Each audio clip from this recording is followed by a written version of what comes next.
আমরা একজন অভিভাবককে হারিয়েছি। হে দুনিয়ার যুবকেরা, জেনে রাখো, এখন থেকে তোমাদেরকে, হে যুবক এখনো নামাজ পড়ছো না এই কথা বলে আর তোমাদেরকে কেউ ডাকবে না। যুবকেরা,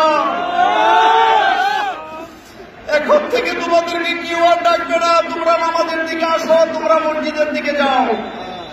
গত 2 বছর এবং করোনাকালীন সময় আল্লামা গোলাম সরোয়ার সাইদি সাহেবের দাওয়াতি কাজে সারা পৃথিবীর বাংলাভাষী লক্ষ লক্ষ যুবক যুবতীরা ইসলামের পথে এসেছেন, নামাজ ধরেছেন, রোজা ধরেছেন, কোরআন তেলাওয়াত শুরু করে দিয়েছেন।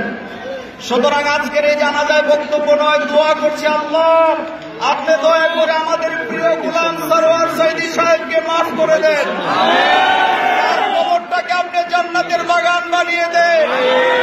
এই আড়াইবাড়ি দরবার, আড়াইবাড়ি মাদ্রাসাকে আমরা আপনার হাতে সুপর্দ করে দিলাম। আল্লাহ গোলাম সরোয়ার সাইদি সাহেবের মতো একজন যোগ্য অভিভাবক আপনি তৈরি করে দেন। আল্লাহ গোলাম সরোয়ার সাইদি সাহেবের যে সন্তানরা আছেন, আল্লাহ এই সন্তানগুলি আজকে এতিম হয়ে গিয়েছেন, এই এতিমদের জন্য আমরা দোয়া করছি, আল্লাহ আপনি তাদেরকে সাহায্য দেন।